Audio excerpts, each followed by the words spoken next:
কোরআনের বিচার বড় সাংঘাতিক, খুব সাংঘাতিক। ধর্ষককে রজম করবেন বা মৃত্যুদণ্ড দিবেন, এটা গোপনে পর্দার আড়ালে লুকাইয়া না। কোথায়? জনগণের সামনে প্রকাশ্যে এই ধর্ষককে মৃত্যুদণ্ড দেওয়া হবে। কেন?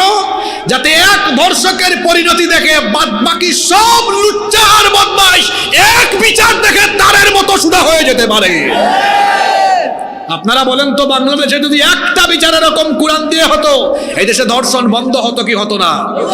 এই জন্য আমি দায়িত্বহীন ভাষায় বলছি, যতদিন পর্যন্ত বাংলাদেশে আল্লাহর আইন বাদ দিয়ে মানুষের আইনে বিচার চলবে, নারীরা লাঞ্ছিত হবে, ধর্ষিত হবে।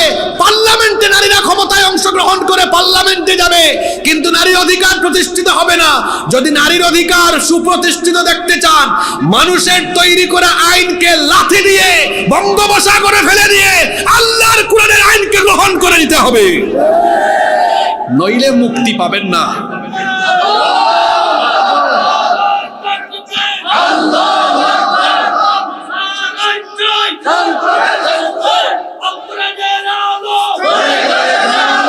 সম্মানিত ভাইয়েরা, সম্মানিত বাবারা, আমি আপনাদের স্লোগান শোনার জন্য কথাগুলো বলি নাই।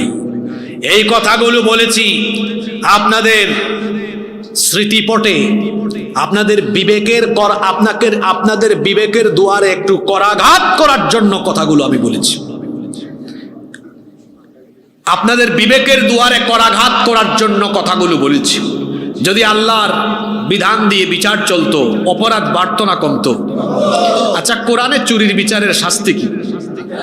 জোরে বলেন। আমাদের দেশে, আমাদের এলাকায়, আমার বাড়ি আপনারা জানেন, আমার বাড়ি সিলেট, বুঝছেন নি আপনারা? সিলেটি মাত মাতলে কোনটা বুঝতা নাই আপনারা? কিছু মাত বুঝিলেন নি আপনি? তো বাক্কা বলা, মাশাআল্লাহ। আচ্ছা, হুনৌকা শোনেন, আমার এলাকায় এক কুখ্যাত চোর জেলে গিয়েছিল, কিছুদিন আগে ছাড়া পাইছে। আমার দেশে মানুষের তৈরি করা আইন থাকায় দেখা যায় চোর ডাকাতেরা জেলে ঢুকে কয়েক মাস কয়েক বছর থেকে আবার কেমনি জানি কায়দা করে বের হয়ে যায়। আমি কি ভুল বলেছি? আপনারাই সাক্ষী দেন, আমি কি ভুল বলেছি? এর ফলে চুরি বাড়ছে না কমছে? কোরআন দিয়ে যদি বিচার করে কোন চোরের শাস্তি হাত কেটে দেওয়ার মতো বিচার জনসম্মুখে করা হতো, তাহলে চুরি বাড়তো না কমতো? মক্কার সেই সমাজ, মদিনার সেই সমাজ ব্যবস্থায় চুরি ডাকাতি এগুলো হর হামেশা ব্যাপার ছিল।